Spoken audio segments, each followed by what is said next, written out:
Kumusta mga kaibigan and welcome to Eureka's YouTube channel. Ako po ay magbibigay naman ng isang mahalagang tutorial na related sa BIR and specifically this is about BIR Form 1902. But before I go on, I would like to thank yung mga nagsasubscribe sa akin at patuloy na nagtitiwala sa channel na to dahil na-reach na po natin ngayon ang 1,000 subscriber.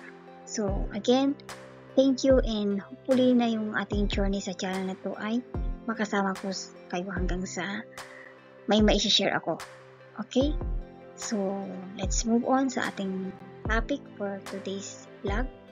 Ito po yung kung paano kumuha ng team sa BIR ng isang empleyado or para sa trabaho gamit yung latest form 1902. So, bibigyan ko lang kayo ng guide. It's actually a complete guide on how to fill out this form.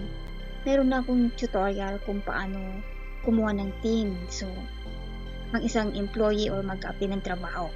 So, ilalagay ko na lang sa description below yung link sa tutorial ko na yun dahil yun mas kompleto. But this time, ang aking itatakal is yung sa form 1902 dahil may bagong version na ginagamit at saka yung mga nadagdag na procedure. Okay? So, tuloy po natin. Yung BIR Form 1902, ito po ay may dalawang page na. Dati ito ay isang page lang, tapos naging dalawa. Tapos itong version ngayon na latest is yung version 2021. Okay, so let us explore itong form na ito at kung para saan ito.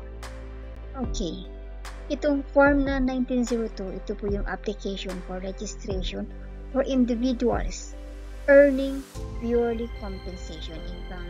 So, meaning to say, wala po siyang ibang pinagkakakitaan kundi ang pagiging isang ganap na empleyado, employed siya locally.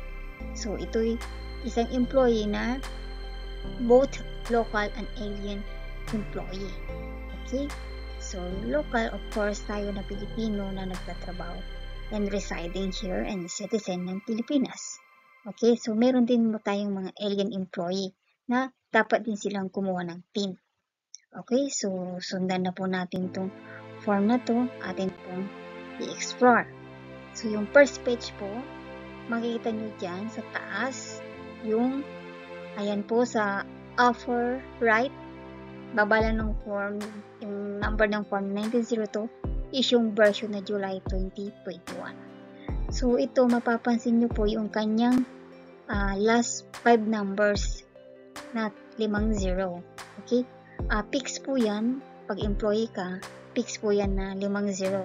Dati, 30 lang yan. So, ito yung isa sa mga naging modification na ginawa sa form na ito. Naging 5 na. Pero, regardless, naka-default po yan sa 000 sa mga employee na in.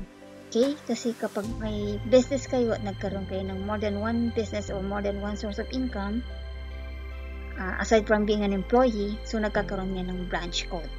Okay, so for now, hindi yan ang ating main topic. Ito muna ng 1902. So let us proceed. Okay, so ayan din po sa pinaka part 1 is ilalagay dyan yung BIR registration date, saka number 2 yung PCN. So, dito lang sa BIR registration date, ang maglalagay dyan ay po, ayun pong BIR personnel na mag-issue ng team mo. Okay? So, yung date na yan, ay yan yung date kung kailan mag-generate ng system ng BIR yung team mo. Kung bilog lang. Okay? Pero kung meron ka ng existing team, so ilalagay nila dyan yung date kung kailan na-register yung team mo na existing na.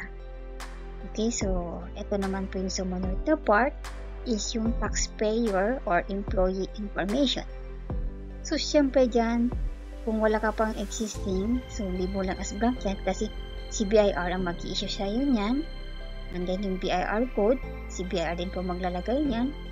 Tapos ito po, pipili ka din kung ikaw ba ay local employee, resident alien, or special non-resident alien.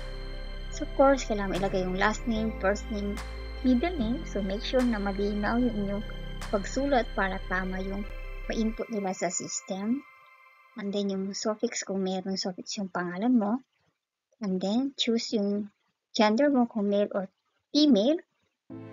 And also your civil status. Ayan, may single, may married, may widower, and legally separated. Of course, pag first timer ka, kailangan may supporting documents kung ano man ang civil status mo dyan. Kung single ka, of course, yung birth certificate mo lang. Pero kung married na, marriage certificate mo. Plus, in the case ng isang babae, yung applicant, siguro much better isama mo na rin yung birth certificate mo kasi ini-input din yung name ng middle name ng nanay mo sa system ng BIR. Pag widower naman, kung mayroon pong death certificate yung spouse nyo, and legally separated, yan naman po yung mayroong court order na ikaw ay legally separated na. Okay. Number 9 is date of birth. Okay, so please follow the format. MM stands for month. This is a 2-digit. Date for DD, and yung apat po na Y stands for year. Okay? Importante rin po na ilagay mo yung place of birth mo. Okay? And also yung mother's maiden name. Yan yung sinasabi ko po sa inyo kanina. Okay, so sundan nyo po yung format ha. Kasi ang format dito, first name, middle name, and last name. Okay? Hindi yung typical na minsan nauna yung apelido. Basta sundan nyo yung format niya. Number 12 is your father's name, citizenship, and other citizenship if applicable, yung local residence address mo. Okay? So dapat ito supported din siya ng barangay certificate or any government issued ID showing your current address.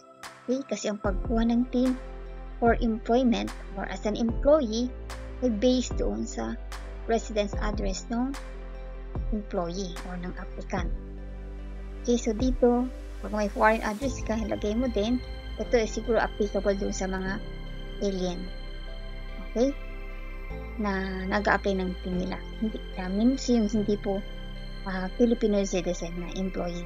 Pero employed sila dito sa Pilipinas. Number 17, yung municipality code. I think ito BIR ang nakakaalam niyan. So number 18, makita nyo dyan, naka-default na yung income tax. Pag employee ka, automatic yan, kailangan karoon ka ng tax type na income tax. Okay, then ito yung form type na applicable sa'yo. 1700 is an income tax return for an employee. Okay, at ito naman po yung ATC. So, BIR na po yung nakakaintindi niyan. Basta leave as is. And then number 21 is identification details. Kung ano yung ID na pinreset mo sa kanila, ilalagay mo po dyan. Okay, and then kung ano po yung preferred contact type mo, yung landline, fax number, mobile number, or email address. Para sa akin, pinakamainam at least dalawa ang ilagay mo dito.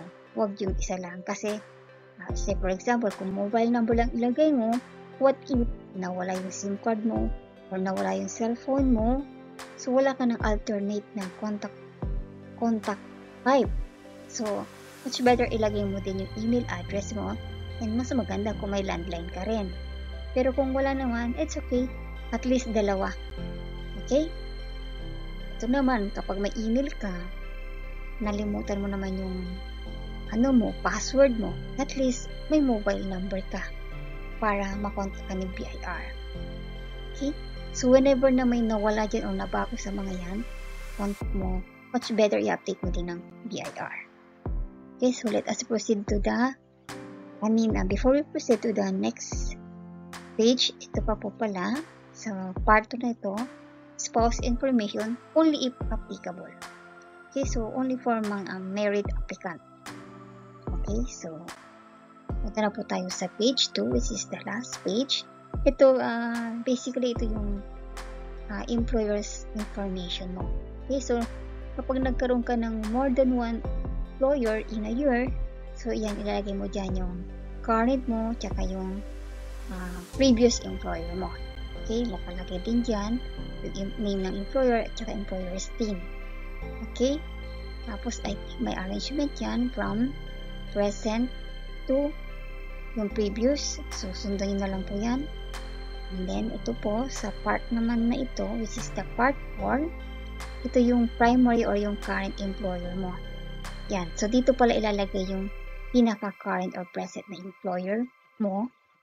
Okay? Dapat ito, ang mag-fill out is yung employer mo. Kasi hindi mo naman alam lahat ng mga dapat i-fill out yan, and then pipirmahan nila bilang katunayan na ikaw ay employee nila. Okay? So, that completes the BIR Form 1902. Kaya kung kayo po ay mag-apply ng PIN sa BIR, pwede niyo po i-download na ito para pagdating niyo doon, meron na kayong form, or pwede rin naman kayong humingi doon kasi available naman po ito doon sa BIR at libre po ito. Wala naman po itong ayan. Okay, so sa pinaka-lower part, ito yung mga documentary requirements. Pero maaring on a case-to-case basis, meron pa silang dagdagang hingiin sa inyo. Pero actually, dapat kung ano lang nakasulat sa kanilang checklist of documentary requirements, yun lang ang dapat nilang hingiin. Unless na may parang gusto silang idagdag. Kasi for example, yung ID ninyo, malabo or hindi nagmamatch yung address ID mo doon sa nilagay mo sa application mo. So, maaaring may mga additional silang hiniin.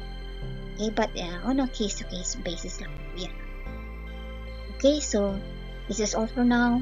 Thank you for watching and I hope na mag-subscribe kayo para mas marami pa po kayong matutunan and ma-update kayo about the latest sa BIR. Okay, so this is all for now and until next vlog po. God bless.